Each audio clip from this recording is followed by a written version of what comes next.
unfortunately, I'm kind of shell shocked. There was about 19 minutes of a video that was just scrapped by Apple. Apple just decided to fuck me over and just get rid of it. Couldn't save it, couldn't do anything about it. So we're not going to be speed running through everything. Unfortunately, I'm really sorry about that. But one of the topics in here was literally time management, because these companies simply want too much out of you. And I guess we're going to be getting to it when we get to it. I hope everyone's having a great start to their day, or whenever they're watching this. But yeah, I'm very sorry about the short video. Wasn't the plan, but we'll get through it. We will get through it. First things first. TNA, September 30th, 2025. It was dog shit.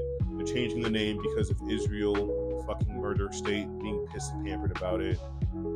The fucking teams that they're picking is just bullshit. It's just bad. It's bad all around.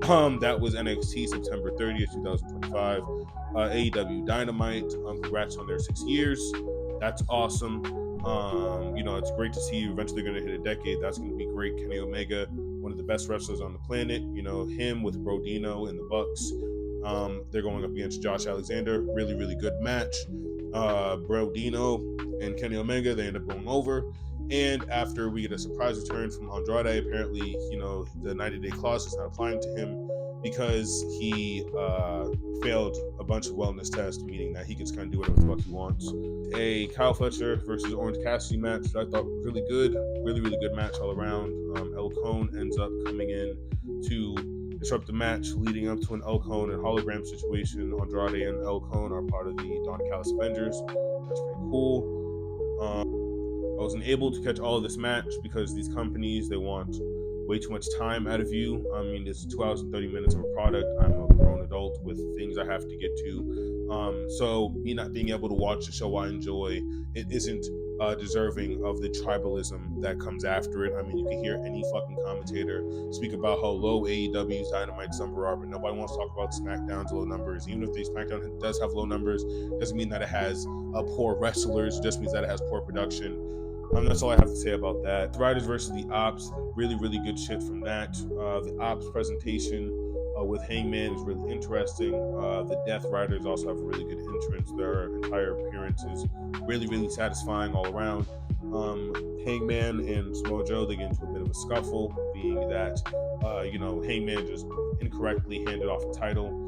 That kind of lead to Samoa Joe kind of remembering who he is and being really impassioned by everything going on. So that's that. Really, really cool stuff from that. That match is going to be great. Wrestle Dream card is shaping up to be really entertaining. Next, we have Toni Storm giving a really well-worded speech after her defeat of Tay Mello. This could have been somebody else. That would have been great, but it was Tay Mello, so I mean, that's fine. Shout out to Tay Mello. And it's basically just her trying to understand her place in the AEW world now because she has the championship and is she truly timeless. All really good topics. I mean, she is going to be going up against Chris Statlander at Wrestle Dream, so that should be interesting.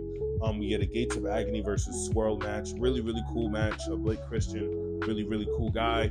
I don't like no whips and chains. It's cool. What I can say though is that the Gates of Agony do go over. They're getting a bit of a push due to Ricochet.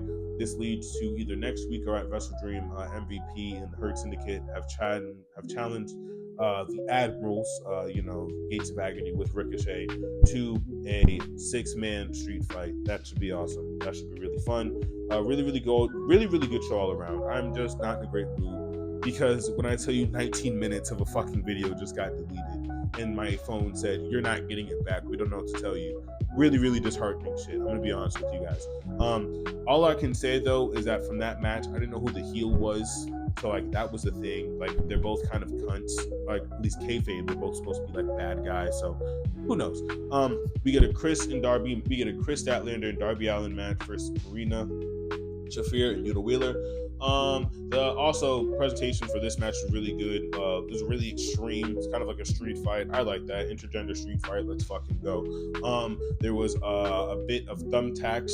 There's a bit of intergender wrestling. Also, I thought that was really nice. Yuta hit his signature on Chris Statlander. That was pretty cool. Darby Allin ends up picking up the win with Chris Statlander on Yuta Wheeler. After the match finishes up, Yuta Wheeler and the rest of the Death Riders, along with Pac also, they put they put Darby Allin in a dog collar, and they choke him out. And John Moxley gets like 3 inches away from his face and says, "You will say I quit. You will submit to me." And that was Dynamite. That was Dynamite, October 1st, 2025. Again, I do want to congratulate Dynamite on their 6-year anniversary. Very, very cool shit. I will be looking forward to the 10th year anniversary, the 7th year. I know it's right around the corner.